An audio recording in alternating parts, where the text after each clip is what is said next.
그러면 본인 스스로 그 전문성이 있다고 판단을 하시는 거죠? 아니, 전문성은 뭐 있다고는 말씀 못 드립니다. 왜냐면은 그러나 전문성이 너무 극대화되어 많으면은 솔직히 이분들도 좀 힘들 겁니다. 그리고 이 전문성을 다 가지려면 박사학위 한 5개 정도는 가져야지 아마 이룰 수 있다고 보고. 인사청문 간담회 내내 이상태 후보자의 불성실한 태도와 답변이 이어집니다. 저희 이 자료를 볼 때는 왜 여기 이렇게 이제 전과가 있는데 이게 없는 걸로 돼 있는지 아니 그러니까 그건 문제가 있지 않나 해서 그러니까, 제가 아니, 질문드린 거고요. 문제가 있지 예. 않나 없나는 예. 직접 확인 한번 해보세요. 제가 띄웠을 때는 그게 안 나왔으니까요.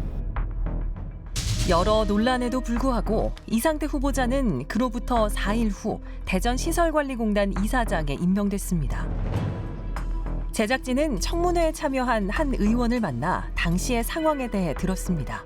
인사청문 간담회가 청문회인지 진짜 모를 정도로 조금 너무 그 후보자의 태도에 있어서 정말 이제 저는 이제 의원으로서 5선 하셨으면 좀 어느 정도 이제 답변 태도가 그래도 검토해 보겠다든가 이런 말씀도 할 수 있는데 핸드폰 가져가서 해봐라. 직접 해봐라. 범죄 경력 안 나온다. 막 이런 얘기도 하시고 보면은 조금 이제 빈정대는 투로 저는 이제 그렇게 받아들였거든요. 반면 청문회 때 후보자의 전문성에 대해 질의한 안경자 의원은 오히려 후보자를 옹호하는 듯한 발언을 합니다.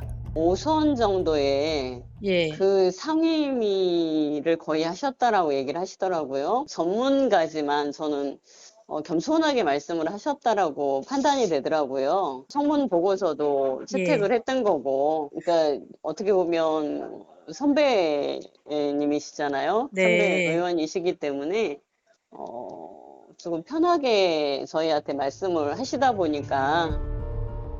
이상태 후보자는 5선 경력의 전 시의원이자 이장우 시장 선거 캠프 출신입니다. 그런데 이상태 후보자의 인사청문 간담회는 후보자의 발언만 문제가 된 게 아니었습니다. 규정에는 이제 청문 간담회 실시 기간이 7일 전에 시장한테 보고하도록 돼 있어요. 근데 지금 우리가 3일 만에 이제 거의 청문 간담회를 실시를 했기 때문에 기간이 좀 있어야 저희가 이제 자료 요구도 하고 준비하는 기간이 좀 꼭 필요했거든요. 전문가들에 대한 의견도 받아야 되고 해서 시간이 없었기 때문에 졸속 추진이라고 제가 말씀을 드릴 수밖에 없었던 겁니다. 운영 규정도 지키라고 우리가 만들어 놓은 건데 이게 꼭 법적으로 그게 안 된다고 그래서 우리가 안 지켜야 되는 건 아니잖아요. 시의회 운영 규정에는 인사청문 간담회 일정을 적어도 일주일 전에 확정하게 돼 있는데 이마저도 지키지 않고 3일 만에 진행됐다는 겁니다. 인사청문회를 준비하는 과정 또한 굉장히 시간적인 절대적 시간이 부족했기 때문에 이 전반적인 과정에서 굉장히 부실한 인사청문 간담회가 될 수밖에 없었습니다. 본인들 의회 내 규정마다 지키지 않는다라고 하면은 지금 이 가지고 있는 조례가 유명무실해질 수밖에 없는 거거든요. 이런 부분에서 조금 더 이제 윤리적으로 이제 인지를 하고 문제 제기를 해야 되는데 이렇게 한 3, 4일 만에 졸속으로 진행한 거에 대해서는 대전시 의회가 좀 큰 책임을 져야 될 것 같습니다. 대전시의회의 운영 규정 위반과 부실한 인사 검증은 이번에도 도마 위에 올랐습니다. 공단에서 어떤 전문성을 가지고 무엇을 주요하게 할 것인지 그리고 그걸 가지고 다른 전문가와는 어떻게 시너지를 낼 것인지를 내야 이야기를 해야 되는데 본인이 그냥 전문성이 없다라고 이야기하는 거는 지금 당시 청문회 자리에서도 맞지 않고 공단 이사장의 자리에 가려는 사람으로서 발언은 굉장히 부적절한 발언이라고 보고 있습니다. 논란에 대해 인사청문 간담회 위원장을 맡은 민경배 의원의 입장을 물었습니다. 지금 그 인사청문 간담회 운영 규정이 있습니다. 2014년도에 의회 사무처에서 제정한 건데요. 그 부분은 강제 규정이 아니고 권고사항입니다. 대전시 시설관리공단 이사장이 5월 8일자로 의원 면직을 했습니다. 무려 한 3개월여 정도의 업무 공백이 있었고요. 또 이런 부분에 대해서 대전시와 시설관리공단에서 조속히 업무 처리해달라는 그런 부분이 있었습니다. 7월 17일 날 내정자 발표가 있었습니다. 그로부터 7월 28일 날 인사청문 간담회 있었기 때문에요. 10여일간의 충분히 청문 준비 절차가 있었습니다. 그래서 그 기간은 짧지 않다. 충분하게 준비할 수 있는 기간이 있었다라고 생각하고 있습니다. 운영 규정은 권고사항일 뿐이며 이미 후보자가 누구인지 알고 있기에 검증 시간이 문제될 게 없다는 건데요. 사실 민선 8기 이장우 시장 취임 이후 부실한 인사청문 간담회 논란은 이번이 처음이 아닙니다. 이장우 대전시장이 낙하산 인사라는 회전문 인사라는 보은 차원의 인사청문회마저 번번이 맹탕으로 질문도 형식적인 수준의 청문회가 겉돌았다는 준비가 부족한 모습이 역력했습니다. 이장우 시장 선거 캠프에서 활동한 이력이 있는 윤성국 대전관광공사 사장과 연교양 대전교통공사 사장은 모두 언론인 출신으로 해당 기관에 대한 경력은 없어 전문성 논란이 있었습니다. 이에 대해 이장우 시장은 언론인 만큼 시정을 바라보는 눈의 폭이 넓은 사람이 없다고 말하기도 했는데요. 결국 대전시의회는 이런 논란에도 형식적인 인사청문 간담회 이후 곧바로 후보자들에 대한 적격 판정을 내렸습니다. 지방의회가 이렇게 시장 인사에 대해 제대로 견제를 하지 못하는 이유는 지금의 지방자치 구조에도 원인이 있다고 전문가들은 지적합니다. 지방자치 구조를 보게 되면은 강 시장 약 의회형이에요. 그래서 이제 그런 상황에서 시장에게 뭐 여러 가지 권한이 이제 집중돼 있다 보니까 의회의 견제 기능이 좀 뭐 약할 수밖에 없는 그런 현실적인 구조이긴 하고요. 이제 그러다 보니까 이제 뭐 이렇게 의원들 입장에서는 뭐 강 시장한테 괜히 뭐 밉보이는 것보다는 그냥 좋게 지내는 게 낫겠다라는 판단에서 그런 전략적인 입장을 취하시는 의원들도 많이 있을 거고요. 또 최근에 너무 이제 진영 논리가 강해지다 보니까 같은 진영일 때는 그냥 약점이 있더라도 그냥 덮고 가는 그런 또는 뭐 강점은 더 부각시키는 그런 쪽이 되다 보니까 좀 아쉬운 점이 있다고 판단되고요. 시장의 눈치만 보는 대전시의회의 모습은 최근 시장을 상대로 한 시정 질의 때도 여실히 드러났습니다. 그리고 끈기 이런 모든 부분에 있어서 탁월한 지도력을 갖고 계십니다. 그래서 저는 같은 시기에 정치를 입문했으면서도 늘 제가 고개를 자연스럽게 숙일 수가 없는 그런 훌륭한 지도자라고 저는 생각을 해왔습니다. 우리 이장우 시장님께서는 그런 큰 그 정치력, 신이 내려준 그 정치력과 그 지도력으로 그 성군 시장이 돼서 이거 진심으로 제가 바라는 겁니다. 그래서 혹시 재선 3선 되시고 국가를 위해서도 큰일 하시면 좋겠습니다만은 언제든지 이 시민들이 만났을 때라도 정말 이장우 시장 때문에 우리 대전이 살게 됐다. 초인류 경제 도시가 됐다. 이런 말씀을 듣기를 원하면서 제가 다른 사소한 질의는요. 여기 후에 내가 우리 이장우 시장께 질의하는 것은 그 시장에 대한 예의가 아니다. 당시 박종선 의원은 왜 이런 발언을 한 것인지 직접 만나서 들어보기로 했습니다.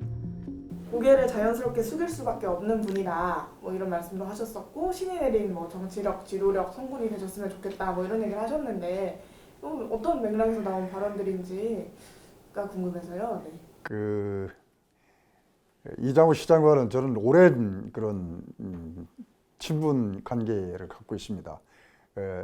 보좌관 동기생이고요. 그래서 저는 뭐 의회에서 있습니다만은 그분은 시정을 집행하고는 집행기관의 수장 아니겠습니까?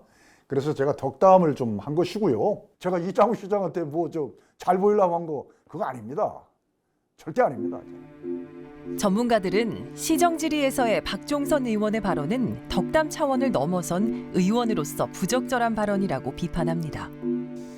사실 많이 이제 그 선을 넘는 부분이 있죠. 이게 뭐 시장을 이제 같이 도와서 좋은 시정을 한번 이끌어보자. 뭐 그런 취지가 아니라 말 그대로 뭐 개인에 대한 찬양이고 그런 발언들을 하는 게 사실 공적으로 어떤 의미가 있을까요?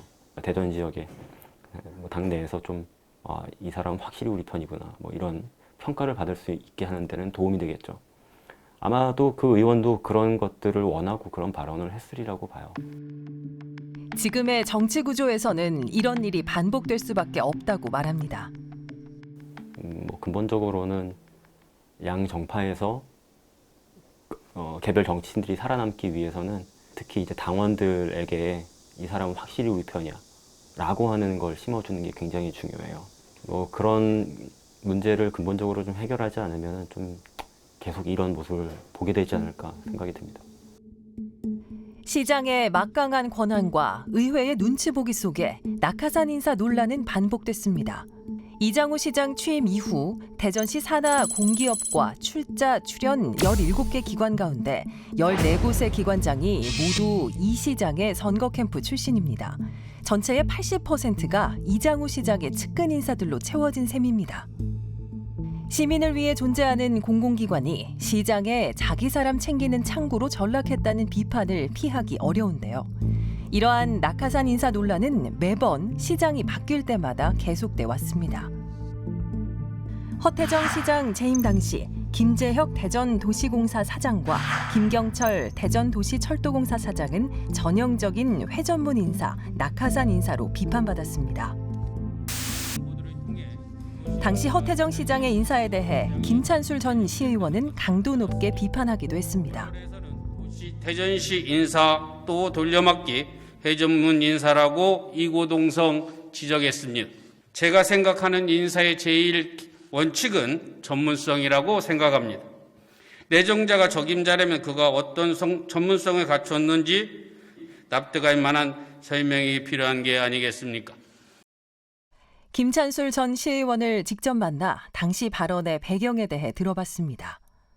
산하기관에 우리의 4개의 기관으로 가는 공사공단에 내려가는 그 자리에 그 선거의 측근들이 내려가는 건 옳지 않다.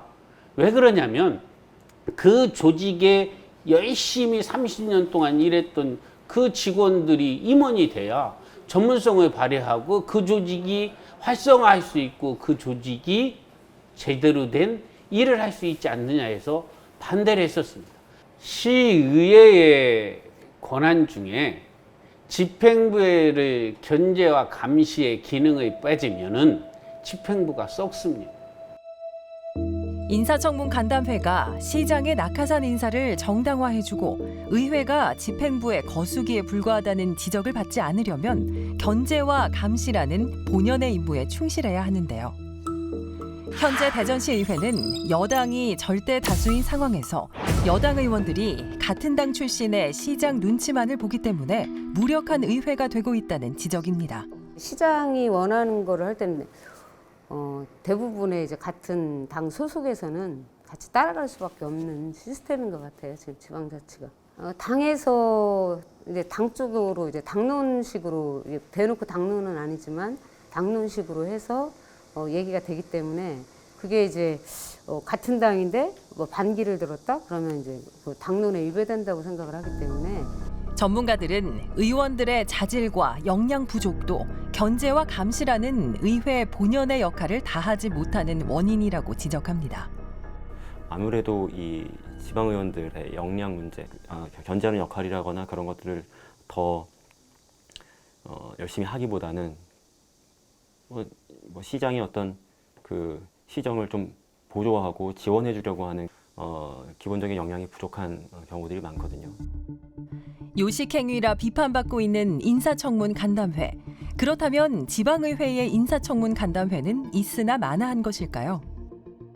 이 인사청문회도 지금 현재 보게 되면 그런 단점들이 많이 부각이 됩니다만 그래도 인사청문회가 전혀 없었을 때 대비시켜 보게 되면 예를 들어 시장이나 이런 분들 보게 되면 내가 시장 되면 당연히 내 캠프 있던 사람들 임명할 때 옛날엔 전혀 문제가 없었는데 지금은 그래도 매스컴에서라도 또 이렇게 또 다루고 이렇게 하는 상황이 되잖아요. 그래서 그러다 보면 아무래도 정치적 부담이나 그런 것 때문에 너무나 무리한 인사는 하지 않게 하는 그런 장점은 있다.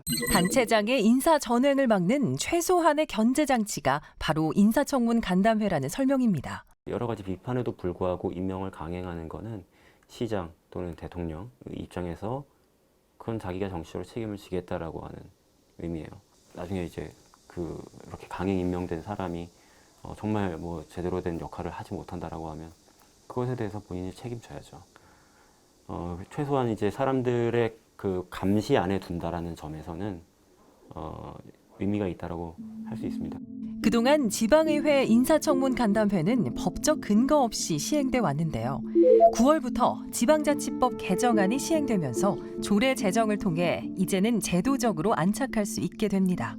인사청문 간담회의 운영 규정을 조례에 담을 생각입니다. 실시 계획을 시장한테 일주일 전에 통보한다든지 여러 가지 규정이 있습니다. 경과보고 채택 기간이라든지 이런 부분뿐이 아니라 지금은 공사, 공단 4개 산하기관에서만 인사청문 간담회를 하는데요. 출연기관까지 포함해서 확대할 계획을 갖고 있습니다. 운영 규정을 조례에 담고 인사청문 간담회 대상을 확대하는 것도 중요하지만 보다 내실 있는 인사청문 간담회가 되려면 선행돼야 할 점들이 있습니다. 꼭 정치인들만이 그런 인사청문 위원으로 참여하는 게 아니라 예를 들어서 신망 있는 NGO 인사라든지 또는 관련 학계 그런 전문가 분들도 이렇게 좀 위원으로 참여시키는 제도로 하게 되면 지금보다는 조금 더 그래도 내실 있는 청문회가 되지 않을까. 인사청문회를 의미 있는 것으로 만들려면 이런 비판들을 시민들에게 잘 전달될 수 있도록 하는데 최대한 노력을 해야 될 거예요. 최대한 그런 이야기들이 그냥 의회 내에서 머무는 게 아니라 시민들에게 전달이 되고 시민들 사이에서 이야기를 하고 판단을 내리고 다음 선거에 어떻게 할지를 결정하기 때문에 인사청문회가 의미가 있는 것 같아요. 시장의 인사권 남용을 견제하고 유능한 인재를 등용하기 위해 마련된 인사청문 간담회. 더 이상 시장의 눈치만을 보는 맹탕 청문회라는 오명을 듣지 않도록 대전시의회는 비판과 감시라는 본연의 역할에 충실해야 할 겁니다.